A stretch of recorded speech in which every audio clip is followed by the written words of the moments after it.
Bonjour frères et sœurs, je vous salue dans le nom puissant de Jésus. Moi c'est la sœur Ladé. Je viens rendre mon témoignage et je profite aussi pour dire merci à Dieu et pour dire merci aussi à l'homme de Dieu. Et pour vous encourager mes frères et sœurs à ne pas désespérer, à toujours garder la foi en Dieu, peu importe la situation. L'année 2024, en décembre, j'étais allée au village au funérailles. J'ai croisé un homme de Dieu qui m'a dit, ma fille, je vois certaines choses, mais il faut beaucoup prier. Dit comme quoi comme ça. Je ne le connais pas, un homme de Dieu comme ça. Que tu sais, quand c'est fin d'année là, les gens sont beaucoup attaqués. Il dit oui, je sais ça, qu'il faut beaucoup prier. Il dit, mais homme de Dieu, s'il y a quelque chose, il faut me le dire. Il dit d'accord. Qu'ils t'ont programmé. Il dit en bon, il dit oui. Il dit, mais si m'ont programmé, si vous avez vu, vous pouvez prier pour moi. Il me dit non. Que lui, il ne peut pas.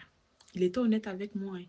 Que va chez un homme, si tu connais un homme de Dieu qui prie beaucoup, ou bien une église où on prie beaucoup, il faut aller là-bas. Il m'a dit ça. Il dit, ok, j'ai compris, il n'y a pas de souci. Donc, il m'a dit, après les funérailles, moi, je suis rentrée en vie. Et quand je suis rentrée, on partait prier, je tombais. Genre les cuits du soir, là, je tombais. Les cuits du soir, je tombais. Donc, c'est comme ça. Je me suis rappelée de papa. Et il me restait deux jours, 3 jours, 2 jours, c'est pareil. Il me restait. Et j'ai appelé papa. En tout cas, mon témoignage est long. Vous allez beaucoup m'excuser. J'ai appelé papa à distance. Je l'ai appelé, je l'ai expliqué. Ah, papa, voici ce qui se passe. Et que même là, on dit je vais mourir. Je ne vais même pas voir même la fête de fin d'année, Noël, comme janvier. Et qu'il me reste 2 jours.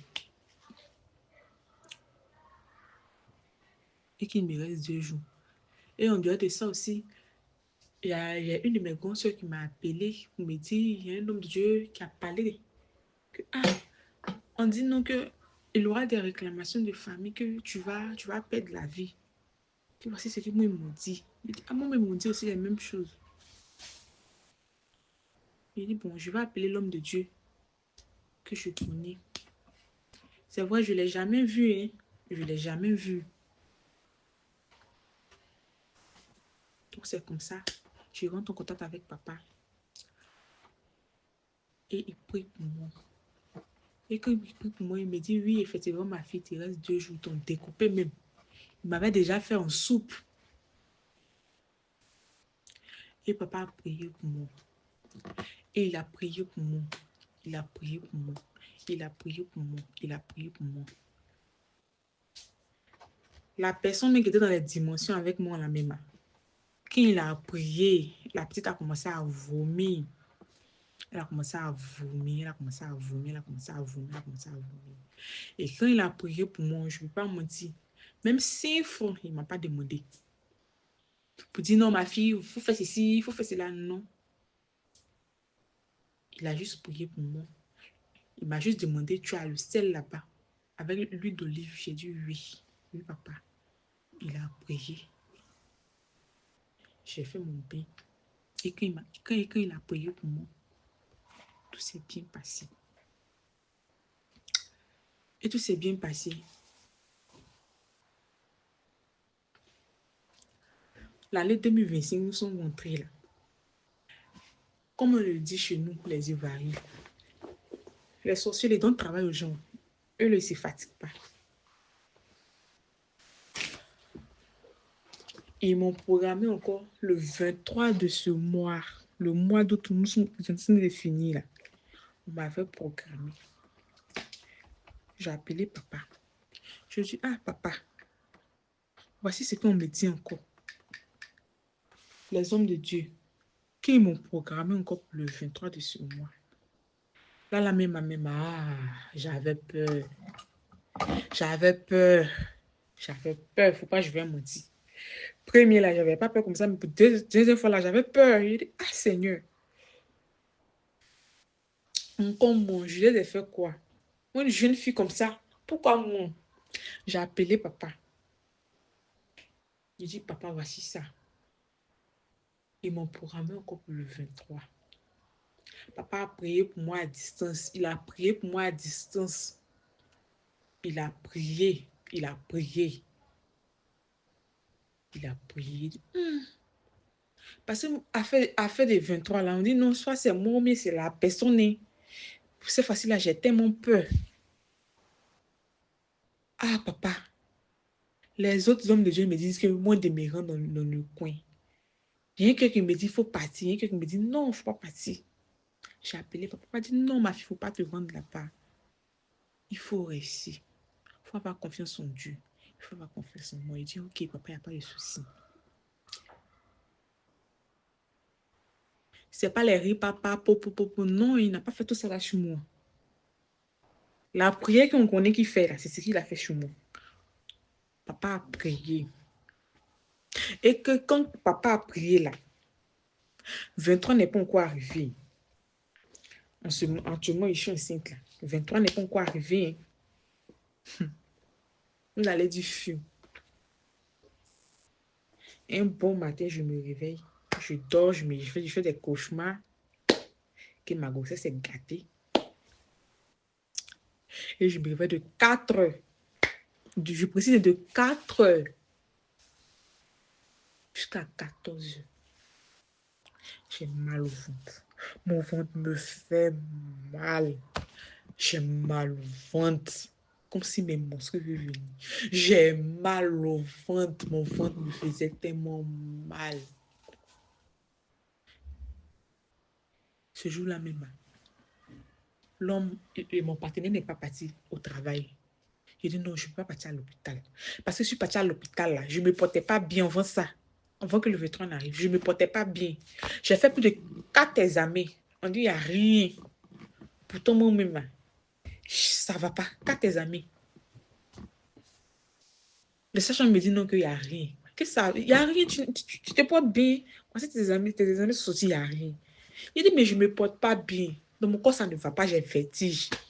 Voici ceci, voici ça. Elles me disent non, il n'y a rien. Voici les examens.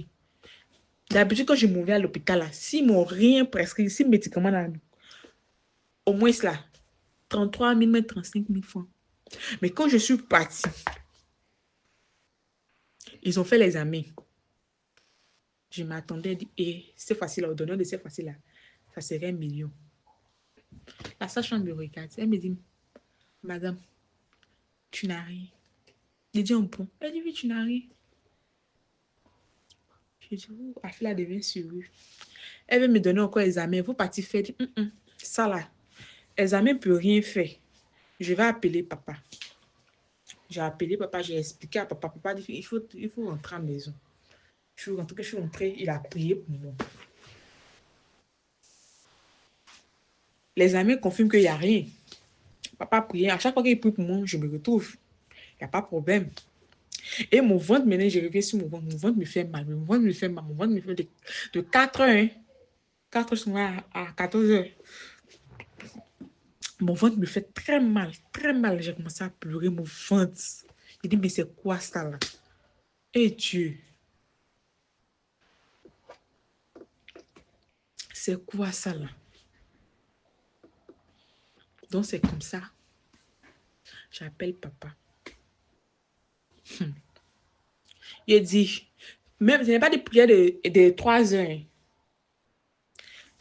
J'ai appelé papa pour expliquer à papa. Il dit, papa, il dit, ma fille, tu as quoi? Il dit, j'ai mal au ventre, mes menstrues. Comme si mes menstrues vont venir. Il dit, mais pourquoi tu ne m'as pas appelé ma fille? Il dit, papa, moi-même, je ne sais même pas. Il dit, ferme tes yeux, je vais prier pour toi. Il a commencé à prier pour moi. Il a commencé à prier pour moi. Et quand il a commencé à prier pour moi, mes frères et sœurs, on dirait les films Ibo là, les films nigériens, les novelas là. Ça n'a même pas fait 30 minutes pour dire 15 minutes. La douleur qui était dans mon ventre là, dans mon bas-ventre là, ça s'est calmé. J'ai dit, la douleur là s'est calmée. J'ai dit, il y a prophète, il y a homme de Dieu, puis il y a homme de Dieu. J'ai essuyé mes larmes. J'ai essuyé mes larmes. La douleur là s'est calmée.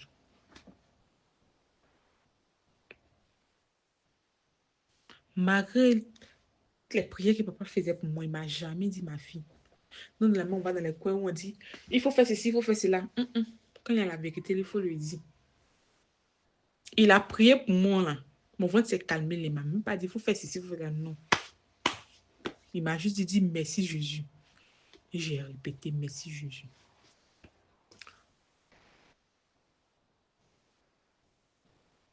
Je suis restée là.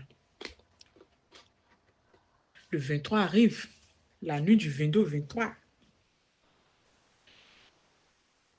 Je me lève vers les 4 heures, 4 heures, 4 heures, 4 heures, 3 heures, 4 heures, 5 heures, un truc comme ça. Papa m'a dit, il faut m'appeler, peu importe l'heure. Avec de ces cauchemars, il n'y a pas tête à pas que. Je me lève, ma poitrine. Ma poitrine. C'est comme si ils sont en train de serrer mon cœur. C'est le 23, ils m'ont programmé. Peut-être qu'ils sont en train de me braiser quelque part là-bas, qui sait. Ma poitrine a commencé à me faire mal la nuit là. Je n'arrivais plus à bien respirer. Ma poitrine me fait mal. Ma poitrine me fait mal.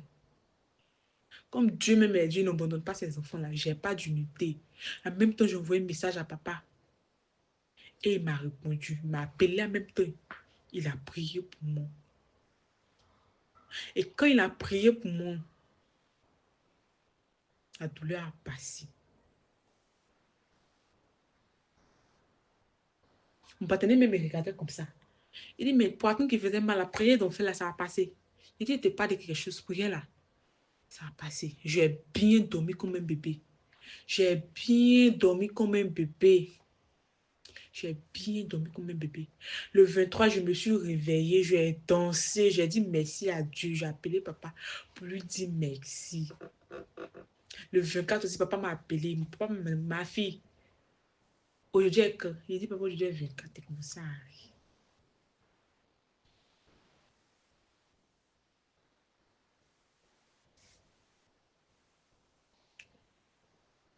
Je ne croyais pas hein, pour cette fois-ci-là. Mais Dieu, il n'oublie pas ses enfants. Il envoie même des personnes vers nous. Comme papa. Papa a prié pour moi. Aujourd'hui, là, je suis sur mes deux pieds. Je dis vraiment merci à Dieu. Je dis merci à Dieu. Je dis merci à papa. Que Dieu même le bénisse.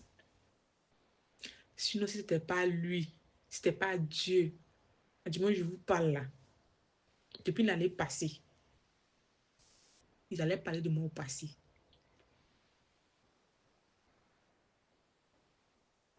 Ils allaient parler de moi au passé.